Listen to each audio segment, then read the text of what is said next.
Highguard is one of those games that doesn't really knock on the door. It just kind of shows up, stands in your living room, and says, "Hey, I'm free, want to play?" Announced barely a month before release, Highguard dropped with a confusing trailer, a bold claim that it was a raid shooter, and a pedigree of former Apex Legends developers behind it, which immediately set expectations maybe a little too high. And after spending a decent chunk of time with it, I can say this pretty confidently: Highguard is good, sometimes clever, occasionally exciting, and very obviously not finished baking yet. Let's start with the biggest win right out of the gate. Highguard is free to play, and shockingly, it behaves itself. No pay to win nonsense, no loot boxes, no buy this bundle or enjoy losing energy. Everything you can spend money on is cosmetic, and most of it can be earned just by playing. That alone puts Highguard ahead of a scary number of modern multiplayer games. It also looks way better than that Game Awards trailer suggested. Characters are clean, the art style is readable, abilities are visually clear, and nothing looks like it was stitched together from free Unreal assets at 3 in the morning. From a presentation standpoint, this is a solid debut. Then you actually start playing. Wildlight calls Highguard a raid shooter, which is generous. What it actually is a 3v3 hero shooter with exactly one mode, built around a repeating three-phase structure. And to be fair, that structure is interesting. It's not lazy, it's not copied directly from something else, but it is doing a lot of heavy lifting. Every match is built around the same loop. You prep, you scavenge, and then you attack or defend. Phase 1 is preparation. You pick your hero, choose your weapons, and reinforce your base. Weapons aren't locked to heroes, which is genuinely a good decision. Your hero defines your abilities, not whether you're allowed to touch a shotgun. You can reinforce 5 walls, or, because this game is weird in fun ways, tear down your own base walls for better sightlines. It feels wrong, but sometimes it's actually the correct play. That phase works. It gives you agency, it rewards planning, and it sets the tone well. Phase 2 is where things get messier. This is the scavenging phase. You hop on your mount and ride out into a neutral zone to loot armor, weapons, amulets, and resources. The enemy team is doing the same thing at the same time, so encounters can happen organically. On paper, that's great. In practice, armor stacking becomes a problem very quickly. Armor can stack high.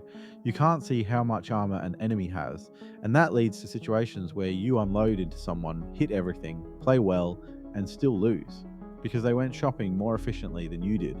Losing a fight because you were outplayed feels fine. Losing because the other person had unknowable bonus health does not. Phase 3 is where things are supposed to get dramatic. One team gains access to the Shieldbreaker sword, which allows them to initiate an attack on the enemy base. Place it correctly. A turret spawns, shields go down, and suddenly the game turns into controlled chaos. When this works, it's genuinely tense. Coordinated pushes, desperate defenses, last-second saves, it's good stuff. When it doesn't work, it feels like the match ends, not because of smart play, but because the clock politely told everyone to stop. Base destruction itself is a cool idea. Different layouts, different choke points, multiple objectives. You can destroy generators for partial damage or go all in on the anchor stone for an instant win. The problem is clarity. Damage feedback is muddy, attack tools are limited, and a lot of assaults end because time runs out, not because either team truly won or lost the fight. Hero-wise, Highguard launches with 8 characters, and mechanically, they're solid. Everyone has a role. Everyone feels viable. No one feels useless. But also, no one feels particularly exciting. You've seen these kits before.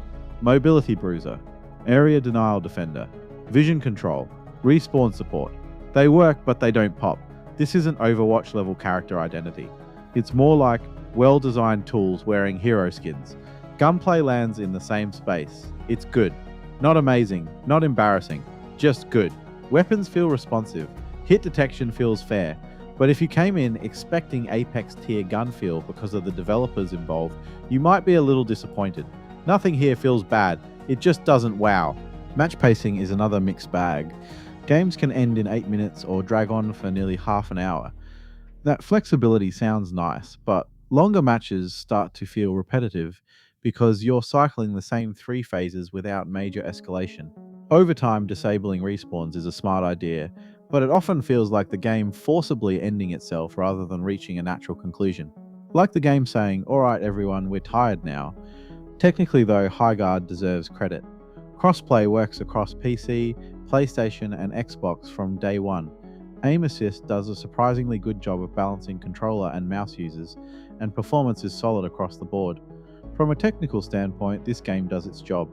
The real issue, and it's a big one, is that Highguard only has one mode, no casual variant, no experimental playlist, no alternative rule sets. Ranked is coming, which will help matchmaking, but Ranked doesn't fix variety, it just adds pressure to the same experience. There is a roadmap, new heroes, new bases, new weapons, and that's encouraging. But right now, Highguard feels like a very strong foundation that hasn't been built on yet. So where does that leave us? Highguard isn't bad, it's not greedy, it's not broken, it's not embarrassing, but it is cautious, a little undercooked, and leaning heavily on one good idea to carry an entire game. Right now, Highguard is a 6 out of 10. If you enjoyed this review, leave a like and subscribe for more gaming reviews. See you next time.